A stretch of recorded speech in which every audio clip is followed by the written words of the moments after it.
Welcome to the Talkin VAWLS Network. My name is Boogie Bentley. I didn't think we would be sitting here 2 days later still waiting on the commitment, still waiting on the official word from LSU offensive tackle Lance Hurd, 6'6", 340 pounds. He wants to play that left tackle position. The former five-star would be a huge addition for Josh Heupel in Tennessee heading into this 2024 season. A lot of you guys are probably starting to doubt, probably starting to say, well, does Boogie know what he's talking about? Somebody said yesterday, you sure do seem confident. It's not that I'm confident. I am confident in Austin Price. And Austin Price has said, he's put it out there, that Lance Hurd is in the boat. It's all about timing. When does the decision come out? I think it's going to come out later today. We'll continue to wait. We'll continue to refresh and hope to get some good news a little bit later today. But let me tell you something else that kind of encourages me. Another reason why I think Lance Hurd is in the boat, that's because Percy Lewis, Mississippi State offensive tackle, we've talked a little bit about him over the last couple of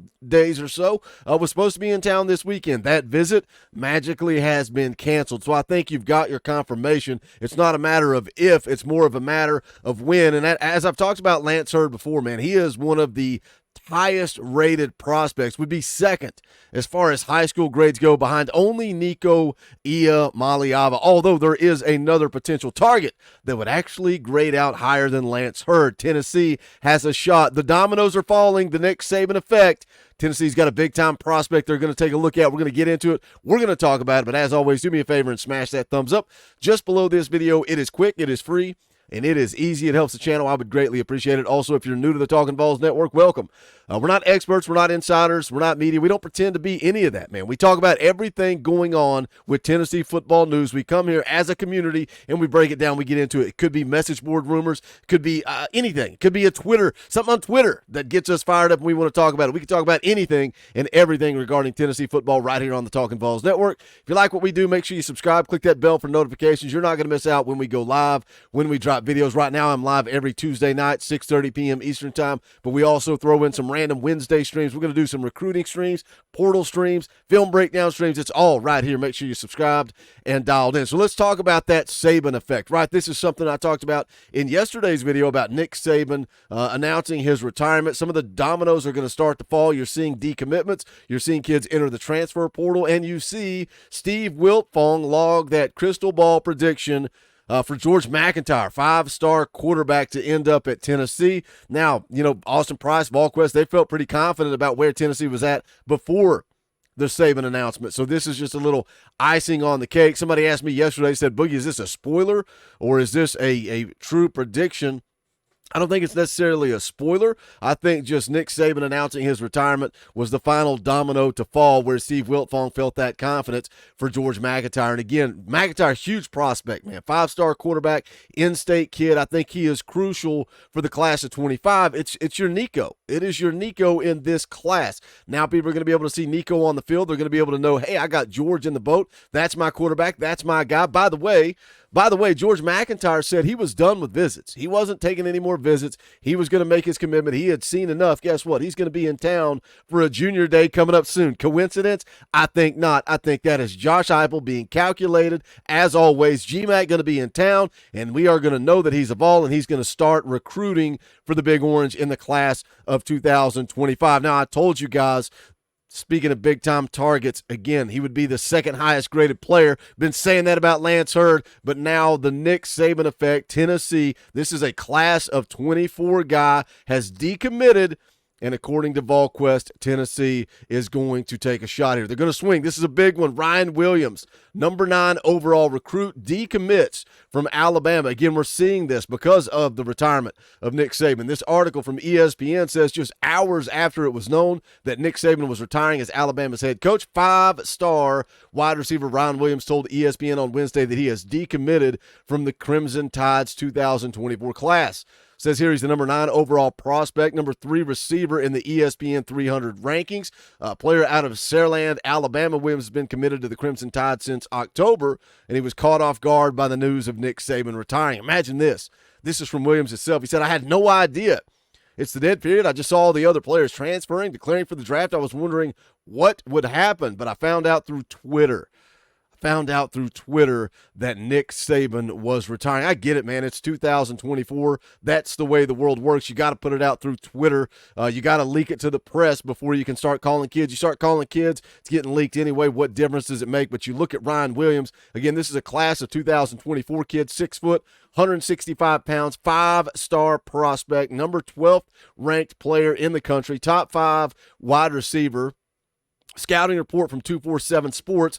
Electric playmaker with excellent top-end speed and make-you-miss elusiveness. Height and length on a wiry frame that will hold some more mass. Dynamic receiver outside or in the slot with personnel flexibility to take handoffs now and then. That excites me. And you look at what Tennessee already has in the class of 24. You got Mike Matthews, you got Braylon Staley, you add 5-star Ryan Williams. That may be the best.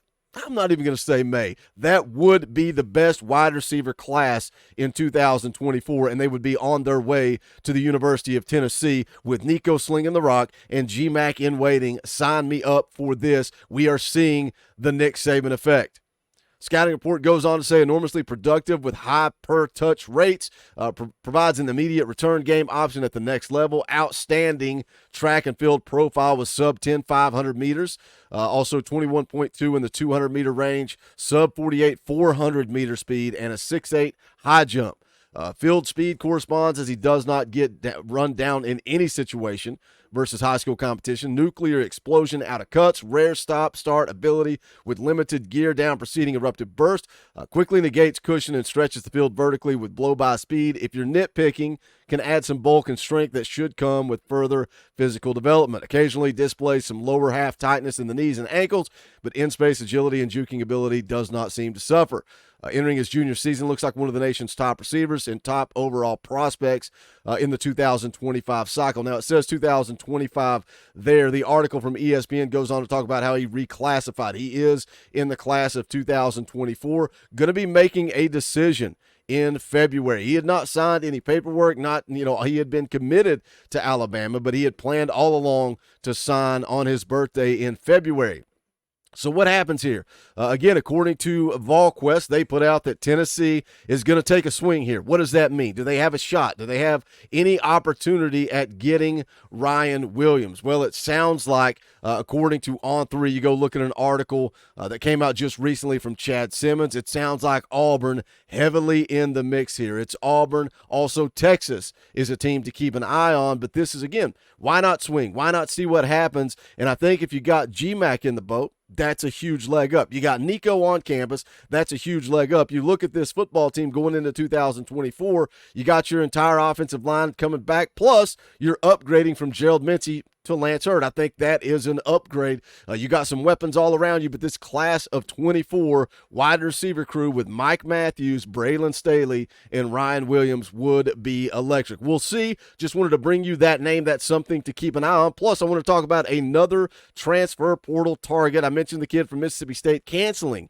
his visit coming up this weekend, but Tennessee will have somebody else on campus at a position of need. This is something we've talked about. The tight end position, you went and added Holden Stace. You added the number 1 tight end in the portal. That was huge. Now you got Stace and you got Ethan Davis, but it is a physical, violent game. You need some depth, and one of those depth pieces could be Miles Kitselman. He is the tight end at Alabama, 6'5", 250 pounds. That sounds like the perfect frame for what Josh Heupel wants. He's going to be on campus taking a visit this weekend. Now, he was a JUCO prospect, 2021. Hutchinson Community College, was there for 1 season. 2022, played in 6 games this past season. 2023, he did play in 13 games.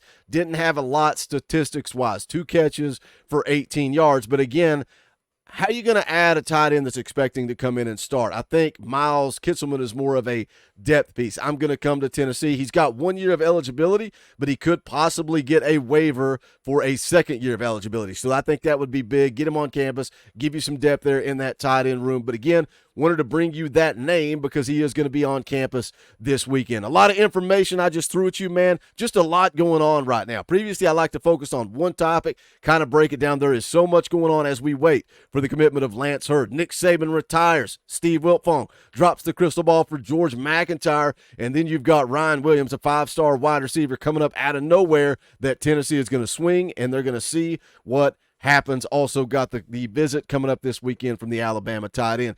Jump into the comment section. Let's unpack it. How you feeling about Lance Hurd? Are you nervous? Are you anxious? How do you feel about adding a 5-star wide receiver in the class of 2024? Jump in the comments. Let's talk about it. Smash the thumbs up on the way out the door. I would appreciate that. Hit that join button down below. You can become a member of this channel for $1 a month. I say all the time, it's for the fans, by the fans. It's also fan-funded. Could not do this without your financial support, so think about hitting that join button down below, and I would greatly appreciate it. That is going to do it for this one. This is the Talkin VAWLS Network. My name is Boogie Bentley. Go Big Orange.